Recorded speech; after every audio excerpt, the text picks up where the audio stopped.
அன்பார்ந்த மை வி3 குடும்ப உறவுகளுக்கு வணக்கம்.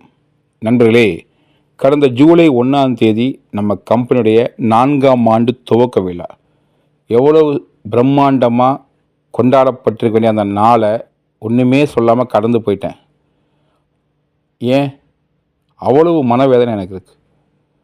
எவ்வளவு சிறப்பாக ஒரு பிஸ்னஸை ஸ்டார்ட் பண்ணி எவ்வளோ அழகாக இன்றைக்கி ஒரு மார்க்கெட்டிங்கை கட்டமைச்சு இன்றைக்கி இத்தனை விஷயங்களை செஞ்சு வச்சு அடுத்த லெவல் கொண்டு போகலான்னு நம்ம நினைக்கும்போது கனவுல கூட நினச்சி பார்க்க முடியாத அளவுக்கு கார்ப்பரேட் சதியினாலையும் கட்சிக்காலுடைய அழுத்தத்தினாலையும் இன்றைக்கி நம்முடைய ஒட்டுமொத்த செயல் திட்டத்துக்குமே ஒரு மிகப்பெரிய கேள்விக்குறியாக மாறுற அளவுக்கு சூழலை மாற்றி விட்டாங்க அப்படின்னு நினைக்கும்போது அந்த மன அழுத்தம் பெரிய லெவல் டிஸ்டர்ப் பண்ணுதுங்க.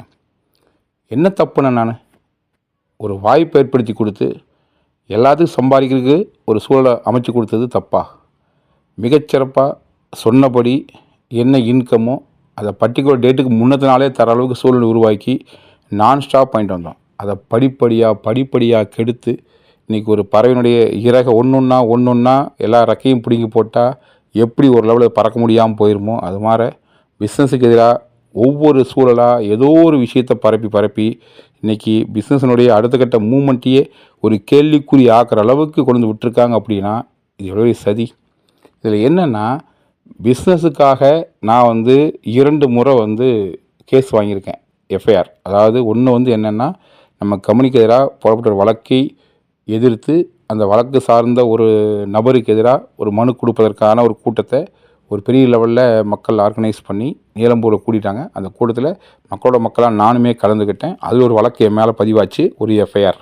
அந்த வழக்கு கூட ஒரு நியாயம் இருக்குது. ஏன்னா நம்ம சொல்லாமல் கொள்ளாமல் கூட்டம் போட்டால் கண்டிப்பாக அரசாங்க வழக்கு போடும். அந்த வழக்கில் நியாயம் இருக்குது. நம்முடைய கோரிக்கை வலியுறுத்தற்காக அங்கே மக்கள் வந்திருந்தாங்க. அதனுடைய ஒரு வழக்கை நான் வாங்கியிருக்கேன். அது மட்டும் இல்லாமல் தொடர்ந்து நம்ம நிறுவனத்துக்கு எதிராக தப்பாக 17,000 கோடி 20,000 கோடி சொல்லிட்டு வாய்க்கு வந்தபடி அவதூறு பரப்பின யூடியூபர்ஸுக்கு எதிராக அதுக்கு நடவடிக்கை எடுக்கணுங்கிற ஒரு கோரிக்கையை வலியுறுத்தி நம்முடைய கோயம்புத்தூர் கமிஷனர் அவர்கிட்ட போய் நம்ம மனு கொடுக்க போயிருந்தோம். அந்த சமயத்தில் நம்ம அனுமதி இல்லாமல் அந்த இடத்துல கூடினதுக்காக ஒரு வழக்கு நம்ம மேலே பதிவு பண்ணாங்க. அந்த வழக்கையும் நேரடியாக சந்திச்சேன் நான். ஸோ 2 வழக்குலையுமே நான் நேராக இருந்திருக்கேன். 2 வழக்கும் என் மேலே பதியப்பட்டுச்சு. ஒரு வழக்கில் அரெஸ்ட் ஆகி ஜெயிலுக்கே போயிட்டு வந்தேன். அதுக்கப்புறம் கண்டிஷன் பெயிலில் சைன் பண்ணேன். இன்னொரு வழக்குக்கு ஏபி எடுத்து வச்சுருக்கேன். இந்த 2 வழக்கில் நான் நேரடியாக சம்மந்தப்பட்டிருக்கேன். ஆனால் அதுக்கப்புறம் யாருக்கோ ஃபோன் பண்ணி வேணும்னே வம்புக்கு இழுத்து அதில் ஒரு ஆடியோ ரெடி பண்ணி அதை எடிட் பண்ணி போட்டு அந்த ஆடியோ வச்சு என் மேலே ஒரு கொலை மிரட்டல் வழக்கு பதிவு பண்ணி அந்த வழக்கில் ஏ1 என்னை சேர்த்து வச்சு அதுக்கு ஏபி எடுக்கிறதுக்கு 2 வாரம் அலைய விட்டு இப்படி ஒரு சூழலை ஏற்படுத்தி விட்டது எதனால்? இதில் அந்த கொலை மிரட்டலுக்கு எனக்கு என்ன சம்மந்தம்? அடுத்ததாக ஒன் பை ஒன்னா இது மாதிரி எதுக்கெல்லாம் சம்மந்தம் இல்லையோ அதெல்லாம் உள்ளே இழுத்து வச்சு என் மேலே வழக்கு பதிவு பண்ணிட்டே இருந்தால் நான் என்ன தான் பண்ணுவேன்? எப்படி தான் பிஸ்னஸை நான் டெவலப் பண்ணுவேன்? இதில் இப்போ நேற்றுக்கு ஒரு வழக்கு பதிவாக இருக்குது குன்னி குன்னிமுத்தூர் ஸ்டேஷனில். அதாவது என்னென்னா, நான் போலியாக டாக்டர் பட்டம் வாங்கியிருக்கிறதா. என்னோடய கேள்வி என்னென்னா, நான் எம்பிபிஎஸ் டாக்டரோ இல்லை பிஏஎம்எஸ்ஸோ பிஹெச்எம்எஸ் டாக்டரோலாம் வாங்கலை. அதாவது பிஸ்னஸில் டாக்டரேட் ஒரு சிறப்பாக பிஸ்னஸ் செஞ்சதுக்காக கடந்த 28 ஆண்டுகளாக மார்க்கெட்டிங் ஃபீல்டில் ஒரு மாபெரும் ஒரு எக்ஸ்பீரியன்ஸோட பல்வேறு சாதனைகளை செஞ்சதுக்காக ஒரு அமைப்பு எனக்கு ஒரு டாக்டர் பட்டம் வழங்குறாங்க. அதை நான் வாங்கிக்கிறேன். இதில் நான் டாக்டர் பட்டம் வாங்கி பிஸ்னஸ் பண்ணல, பிஸ்னஸ் பண்ணதுக்காக தான் டாக்டர் பட்டம் கொடுத்தாங்க. ஆனால் அது போலின்னு சொல்லி அதுக்கு ஒரு வழக்கு பதிவு பண்ணி நான் என்ன சொல்கிறேன், அது போலியா இல்லையான்னு சொல்லி கொடுத்த அமைப்பை கேட்கணும். வாங்குறதுக்கு தகுதி எனக்கு இருக்கா இல்லையா?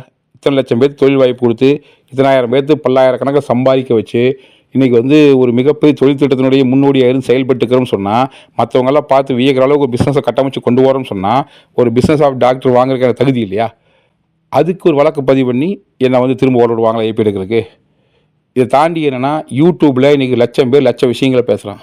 அதில் யாரோ ஒருத்தருக்கு எதிராக தன்னுடைய கருத்தை பதிவு பண்ணாங்க. அப்போ சரி தப்புங்கிறதெல்லாம் அப்புறம் அது அவங்க பிரச்சனை, எனக்கு தெரியாது. ஆனால் நான் என்ன சொல்கிறேன், அது என்னவாக இருந்தாலும் எனக்கு அதுக்கு என்ன சம்மந்தம்? அதில் என்னை கோர்த்து விட்டு திரும்ப அதில் நான் தான் கொலை மிரட்டல்னு சொல்லிட்டு மீண்டும் ஒரு வழக்கம் பதிவு பண்ணிட்டே இருந்தால் நான் எத்தனை ஏபி எடுக்கிறது? எவ்வளோ நாள் தலைமறைவாகிறது? எவ்வளோ பிஸ்னஸை விட்டு போட்டு மற்ற வேலையை பார்த்துக்கிறது? என்னாலே முடியல. ஒரு ப்ரெஷர் அப்படிங்கிறது ஒரு மனுஷனுக்கு தாங்கிறதுக்கு அளவு இருக்குது.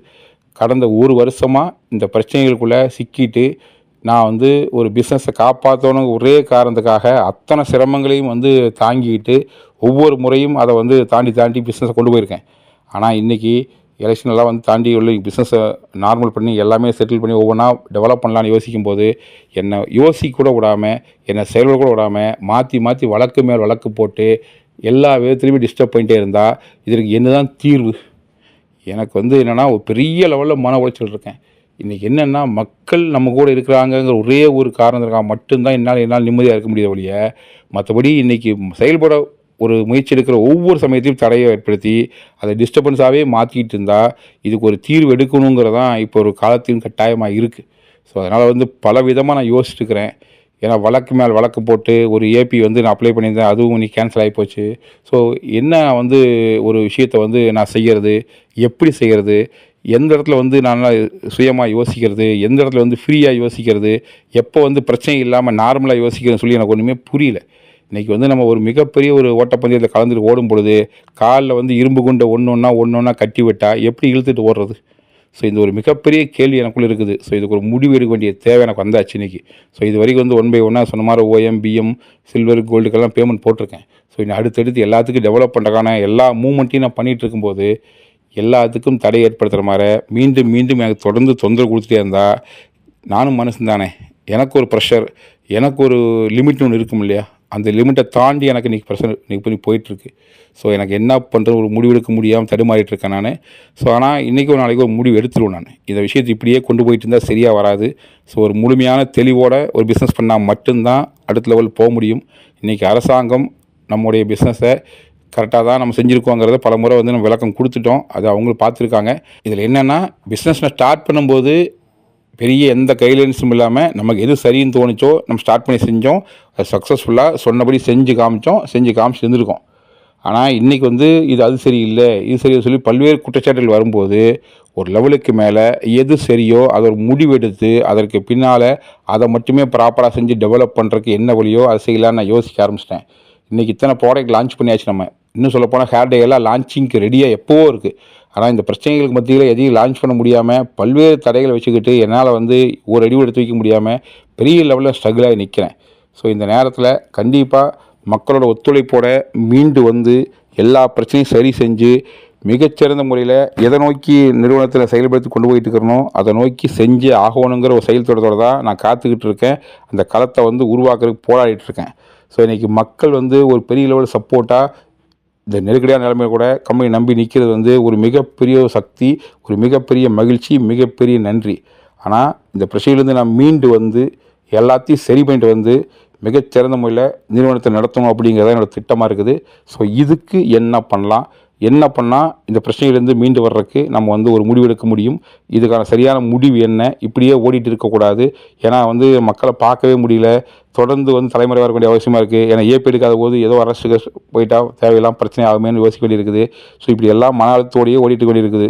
ஸோ இந்த விஷயத்திலேருந்து விடுபடுறதுக்காகவும் இதுக்கு ஒரு நிரந்தர முடிவு எடுக்கிறதுக்காகவும் ஒரு சரியான பாதையில் நிறுவனத்தை கொண்டு போகிறதுக்காக சில விஷயங்களை செஞ்சு சில விஷயங்களை கிளியர் பண்ணிவிட்டு அதுக்கப்புறமா எல்லாத்தையும் பண்ணலாங்கிறதுக்காகவும் சில விஷயங்களை நான் யோசிச்சுக்கிறேன்.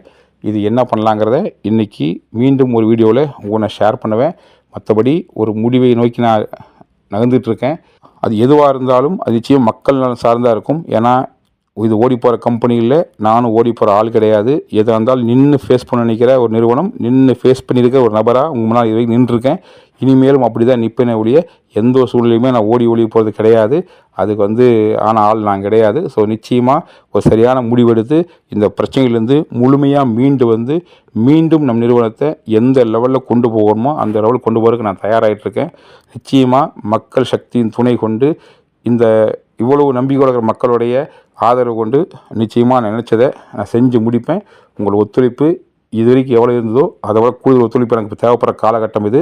ஸோ என்னோடய சூழலை சரியாக புரிஞ்சுக்கிட்டு நிச்சயமாக நிறுவனத்தினுடைய அனைத்து தடைகளையும் உடச்சிட்டு வரக்கு தான் சில முடிவுகள் எடுக்க போகிறேன். ஸோ அதை பேஸ் பண்ணி அந்த முடிவுகளை சரியாக நீங்களும் புரிஞ்சுக்கிட்டு அந்த முடிவு நியாயம் என்றால் உங்கள் ஆதரவை தர வேண்டுமாய் கேட்டுக்கொண்டு அது என்னங்கிறத இன்றைக்கி ஈவினிங்குள்ள அப்டேட் பண்ணுறேங்க சொல்லிவிட்டு விடைபெறுகிறேன். நன்றி, வணக்கம்.